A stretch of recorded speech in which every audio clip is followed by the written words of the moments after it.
दोस्तों over the time हमारे जो टू व्हीलर का माइलेज है वो ड्रॉप होना शुरू हो जाता है और इसका one of the major reason हो सकता है हमारे जो सेकेंडरी एयर सेक्शन वेल्व होता है उसका डर्टी होना। तो हमारा जो सेकेंडरी एयर सेक्शन वेल्व होता है वो हमारे एग्जॉस्ट मैनिफोल्ड तक फ्रेश एयर पहुंचाता है, जिससे कि हार्मफुल गैसेस जो हैं वो लेस हार्मफुल गैसेस में कन्वर्ट हो जाती हैं।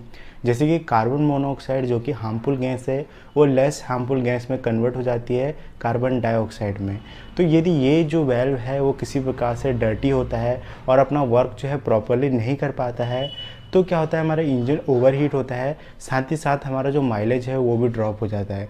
तो आज की इस वीडियो में हम बात करने वाले हैं कि किस प्रकार से हम अपने जो सेकेंडरी एयर सेक्शन वेल्व होता है उसको क्लीन कर सकते हैं। तो आप बने रहिए मेरे साथ इस वीडियो में। तो सबसे पहले हम एक क्लैंप यूज करेंगे सेकेंडरी एयर फिल्टर क्लीन करने के लिए।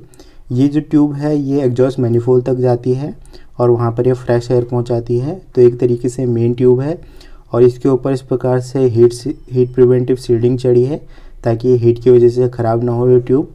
तो इसको पुल आउट करके इस प्रकार से बाहर आ जाएगी। देन जो ये वैक्यूम ट्यूब है इसको भी हम बाहर निकाल लेंगे। इसके बाद जो हमारी मेन ट्यूब है जो कि हमारी एयर फिल्टर से आ रही है उसको हम निकालेंगे। तो उसको निकालने के लिए सबसे पहले इसको क्लैंप को हम बाहर की ओर कर लेंगे और देन इसको दूसरी स्कूटी की दूसरी ओर जाके इसको बाहर की ओर पुल आउट करेंगे। तो थोड़ा सा यहाँ पर डिफ़िकल्टी हो सकती है, तो इसको जोर से पुल आउट करना है।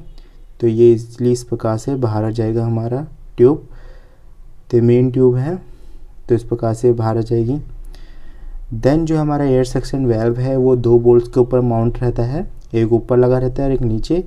तो ये दोनों 10 मिलीमीटर के नट इन पे टाइटन है, तो इनको लूज़ करेंगे हम 10 मिलीमीटर के सॉकेट से। देन इनको हैंड की मदद से लूज़ कर लेंगे। तो इसको आपको थोड़ा सा बोल्ट को होल्ड करके रखना पड़ेगा, नहीं तो ये नीचे गिर सकता है और हो सकता है कहीं अंदर चले जाए, फिर आपको ढूंढने में डिफ़िकल्टी हो।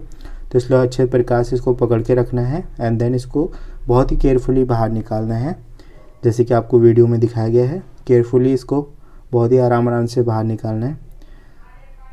तो कुछ इस प्रकार से हमारा बोल्ट बाहर आ जाएगा। इस प्रकार का ये बोल्ट है और इसके साथ एक फ्लैंज नट भी है। देन इसको नीचे की ओर कर लेंगे सेकेंडरी एयर सेक्शन वेल्व को, और यहाँ पर आपको दूसरा जो नट है वो भी दिख जाएगा।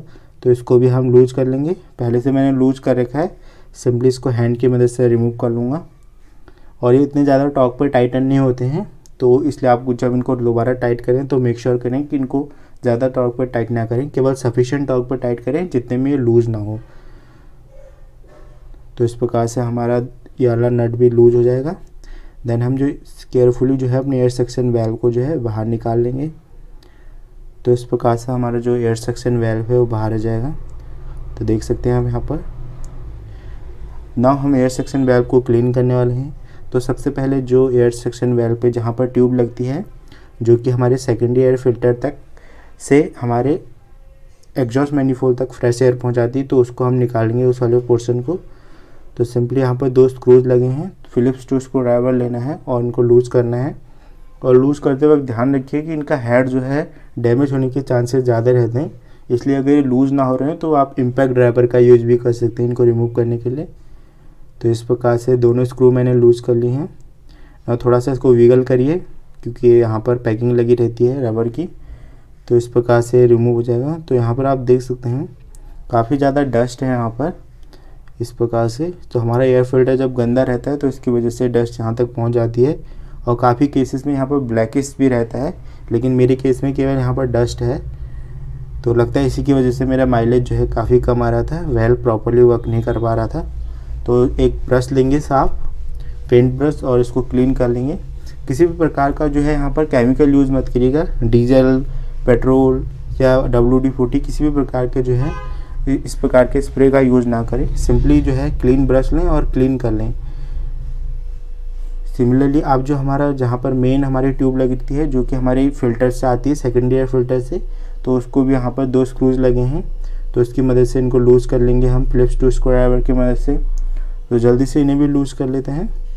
और यहाँ पर भी काफ़ी ज़्यादा डस्ट होने वाली है क्योंकि ये फ़िल्टर से डायरेक्टली लग के आ रहा है, तो जाहिर सी बात है यहाँ पर भी डस्ट होने वाली है।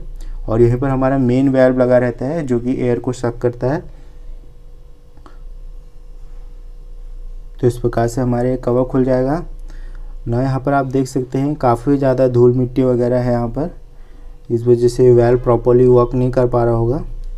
तो वेल्व को प्रॉपर्ली वर्क करने के लिए मिनिमम कंडीशन है कि हमेशा क्लीन रहना चाहिए। तो हर 10,000 किलोमीटर पे एक बार मेक श्योर करें, जिसके पास भी BS4 बाइक या स्कूटी है वो एक बार जो है सेकेंडरी एयर सेक्शन वेल्व को ज़रूर से क्लीन कर ले। बहुत बार इसमें कार्बन डिपोजिशन भी हो जाता है, बट मेरे केस में केवल डर्ट और जो धूल मिट्टी है वही है इसमें। तो इससे मैं क्लीन कर लूँगा क्लीन ब्रश से। तो इस प्रकार से काफ़ी हद तक क्लीन हो गया अच्छी प्रकार से। ज़्यादा इसमें डस्ट वगैरह है नहीं। अगर आपके उसमें ज़्यादा गंदा है फिर तो आपको प्रॉपर्ली क्लीन करना पड़ेगा इसको। और यदि इसमें से किसी भी रबर में क्रैक है तो इसको आप रिप्लेस कर दीजिए, क्योंकि इसके पार्ट्स स्पेयर में मिलते नहीं हैं ना। जहाँ पर हमारी वैक्यूम ट्यूब लगी रहती है तो उसके कवर को हम रिमूव करेंगे। तो यहाँ पर भी 2 फिलिप्स टू स्क्रूज़ हैं, तो इसको भी हम फिलिप्स टू स्क्रू ड्राइवर की मदद से लूज़ कर लेंगे। और यहाँ पर इसके साथ वॉशर भी आता है, इस बात का आपको ध्यान रखना है। तो 2 जो पहले हमने खोले थे स्क्रूज़ उनमें वॉशर नहीं था, इसके साथ वॉशर है। तो इसलिए मेक श्योर करें आप वॉशर को मिसप्लेस ना करें। तो इस वैक्यूम ट्यूब के कवर को हमने यहाँ पर रिमूव कर लिया है। यहाँ पर ज़्यादा जो है मुझको नहीं लगता डर्ट होगी, क्योंकि ये वैक्यूम ट्यूब है, यहाँ पर किसी भी प्रकार का डर्ट होने के चांसेस नहीं है। तो ये एकदम क्लीन है। यहाँ से वेल्व ऑपरेट होता है हमारा, तो एकदम क्लीन है। इस पर किसी भी प्रकार की क्लीनिंग की ज़रूरत नहीं है। फिर भी हल्का सा ब्रश आप कर सकते हैं। और यहाँ पर यदि क्रैक हो ना तो इसको आप रिप्लेस करने पड़ेगा, आपको सेकेंडरी एयर सेक्शन वेल्व आपको रिप्लेस करना पड़ेगा यदि यहाँ पर क्रैक हो ना। जैसे हमने खोला था सारी चीज़ें उसको वापस से लगा लेंगे। सबसे पहले जहाँ पर हमारा मेन एयर फिल्टर से ट्यूब आती है उसको हम लगा लेंगे। और यहाँ पर 2 खांचे बने हैं, स्लॉट बने हैं, तो उनके साथ मैच करा के इसको वापस से इस प्रकार से टाइट कर लेंगे। देन जो हमारा यहाँ पर वैक्यूम ट्यूब है इसको ऊपर की ओर रखना है, इस प्रकार से ऊपर की ओर रख के फिर इसको टाइट करना है। ऐसा ना हो कि आप इसे नीचे की ओर टाइट कर रहे हैं फिर आपको ट्यूब ही नहीं लग पाएगी आपकी, तो फिर प्रॉब्लम आ जाएगी। इसलिए आपको इसको ऊपर की ओर रखना है। देन इसको आपको प्रॉपर्ली टाइट कर देना है, इसके दोनों स्क्रूज़ को। तो दोनों स्क्रूज़ को मैंने टाइट कर लिया है। नाउ बारी है जो हमारा जहाँ से हमारी ट्यूब हमारे एग्जॉस्ट मैनिफोल्ड तक जाती है उसके कवर को लगाने की। तो यहाँ पर भी मैंने दोनों स्क्रूज टाइट कर ली हैं, सारी चीज़ें लग गई हैं। ना इसको वापस से हम फिट करेंगे। तो मैंने यहाँ पर वापस से जो है सेकेंडरी एयर सेक्शन वेल्व को फिट कर लिया है और सारी चीज़ें वापस से माउंट कर ली हैं। तो इस तरीके से आप अपने जो है सेकेंडरी एयर सेक्शन वेल्व को क्लीन कर सकते हैं, वो भी अपने घर में ही। इस वीडियो में बस इतना ही। मैं मिलता हूँ आपसे अगली वीडियो में।